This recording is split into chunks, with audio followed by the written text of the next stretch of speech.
Okay, so outstanding service. I think we've talked about this a lot already, but why don't you paint that picture of what you do in your business to make sure outstanding service happens? How do you cement that into your culture? I think it's got to be, you have to process engineer it. It's got to be part of it. But I think, like I said, you've got to model it and you've got to practice it. And again, service is the technical delivery. It's about the hospitality. It's about how you make people feel.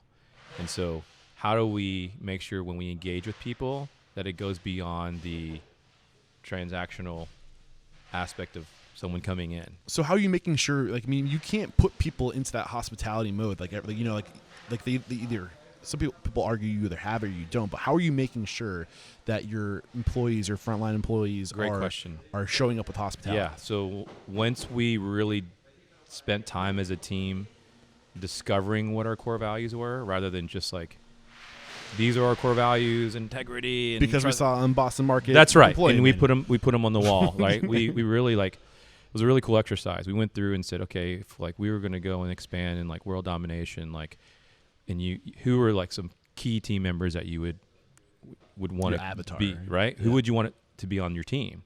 And then we went through and we wrote down all their traits and all their qualities, and then we circled like what was in common, and then from that we realized like 3 things for us. It's about building community, which is really about fostering relationships and deep personal connections, serving others, right? And I talk about serving others as not just your customers, but serving your team, and then taking ownership, which we talk about being a steward. Like ownership is owning it, like owning your wins and owning your mistakes, and treating like the company like resources as you would, being a steward of it. And so part of our interview process is filtering for that.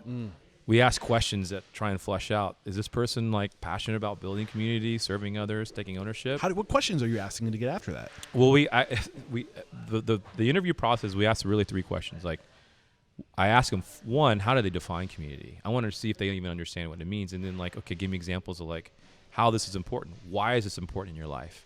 Right? Give me some examples of like, what does it mean to you to serve others?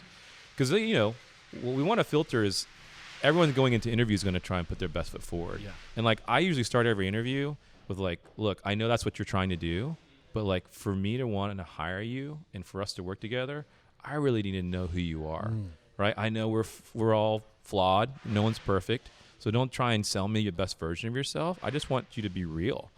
And if there's that connection and we see that there's those core values and we like how they answer those questions, then we start going through more some of the technical stuff. Okay. So I'm curious, like you said that it's about relationships, it's about deep personal connections. Paint that picture. What is a deep personal connection? I say it starts with our team first. Yep. So if you walk into a place, you can usually tell if the team really gels, if they really enjoy each other, they're having fun. And I think that's infectious. You get swept up in that. Yeah. And so first we've got to do a good job of like taking care of our team. And then when customers come in, it's the engagement. It's like trying to get to know their name, trying to like figure out and ask them questions, right? Hey, what's going on today? Oh, are you coming from school? Or like, oh, you're heading back to work. And over time we get to really know people. And what we find is when we share our lives with people first, that creates an opportunity for them to want to share with us. So you got to open up first. You got to open the door. Yeah. We've got to be willing to be vulnerable with our stuff and talk about our stuff. And I think that's what invites others to participate in that conversation with us. I love it. You can tell these guys just opened at like 15 minutes ago. We got the blenders going. It's getting busy. I love it. There's nothing better than being on site. That's for sure.